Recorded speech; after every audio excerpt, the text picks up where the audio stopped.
Hi, I'm here at the Salvation Army International Headquarters bringing to you the sermon today. I'm here today because things don't always go according to our plans. Our plan was to be in Dubai, and of course, because of the war, here we are at beautiful IHQ.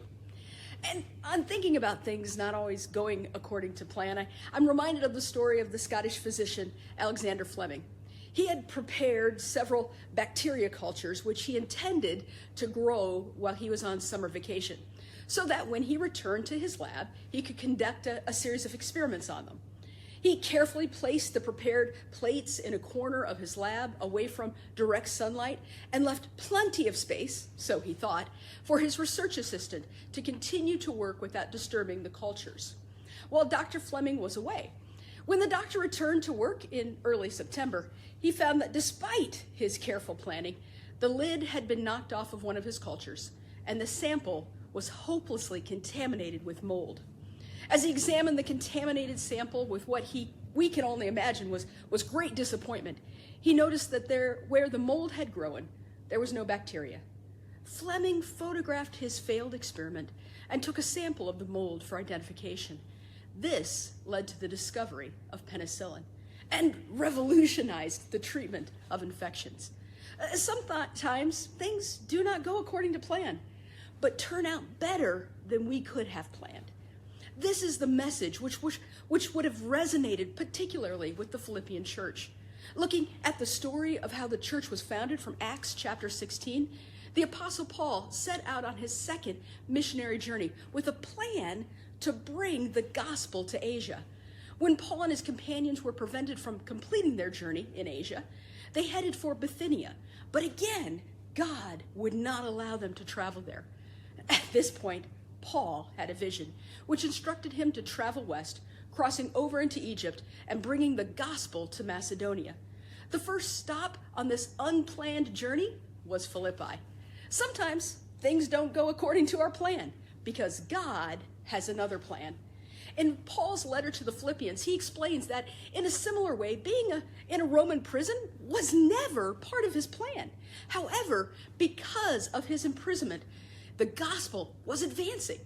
In Philippians 1:13, he reports, as a result, it has become clear throughout the whole palace guard and to everyone else that I am in chains for Christ. In fact, Paul's experience has taught him that when his plans fall apart, God is always faithful to his purposes. He affirms in verse 19, what has happened to me will turn out for my deliverance. Sometimes things don't go according to plan, but God's plans never fail. Over his years in ministry, Paul had witnessed firsthand how God could use whatever circumstances arose for his purpose. Opposition to the gospel and the persecution of the church pushed Christians into new areas and helped the early church to grow. In Acts 17, we read how the opposition to the gospel in one city, Thessalonica, pushed Paul onwards to Berea and then to Athens.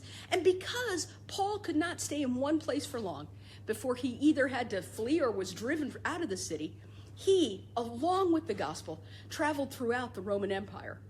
When they tried to stop the spread of the gospel by imprisoning Paul, he testified to the jailers. This happened in Philippi and was now happening in Rome. In the book of Acts, we read how God even used natural disasters like earthquakes, shipwrecks to spread the gospel message.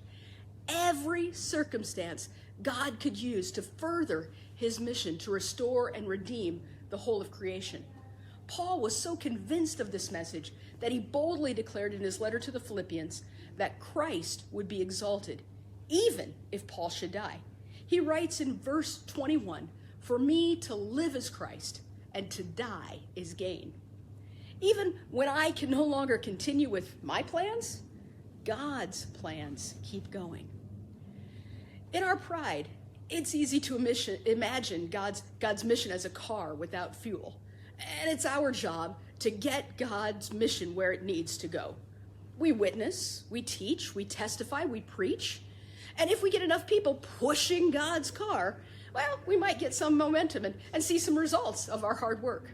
Occasionally, the good Lord will even provide a little Holy Spirit fuel to get us over the next hill. But Unless we keep pushing, the whole thing will roll back and fall apart. Paul completely rejects this notion. On the contrary, he asserts that God is working and active in his world. God has fully equipped and empowered his people. God's mission, if we dare compare it to a vehicle at all, is a fully charged super train with enough room for the whosoever. God is prepared to take us through this life and to deliver us to the next. Our job is not to push God's mission. Our job is to, in the words of verse 27, conduct ourselves in a manner worthy of the gospel of Christ. The Easy English Bible says it this way: the most important thing is that you continue to live in a good way.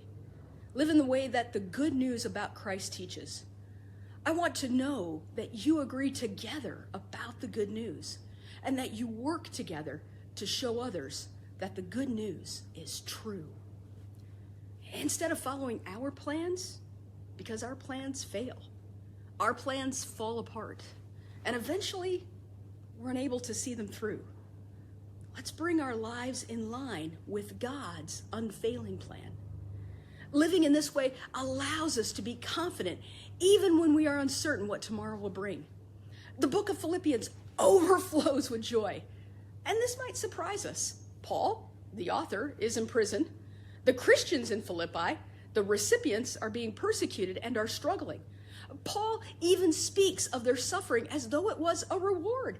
In chapter 1, verse 29, we read, "For it has been granted to you on behalf of Christ, not only to believe in him, but also to suffer for him." Where does this joy come from?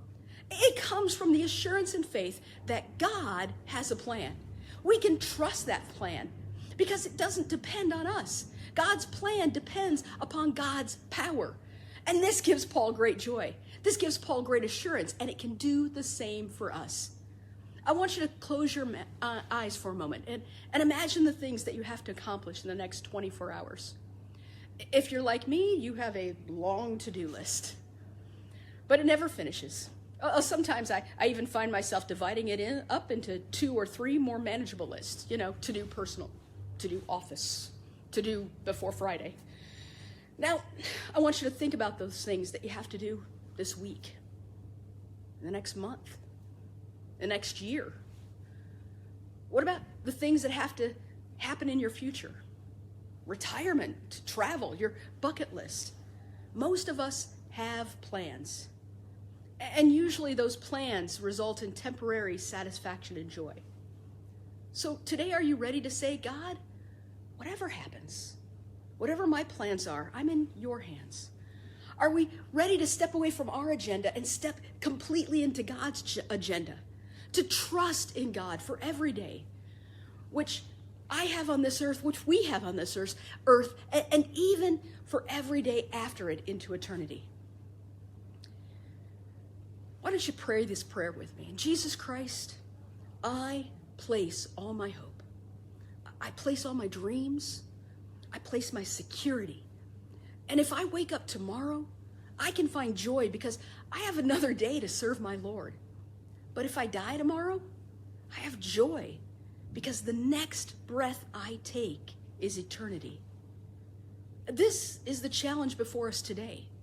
No matter what comes our way, if our plans should succeed or if they fail spectacularly, will we continue to rely on God's perfect plan? Will we continue to work together on his mission? That's the challenge that lies before us today. And I pray that even if your plans don't work out, that you'll take a few minutes to trust in God's plan.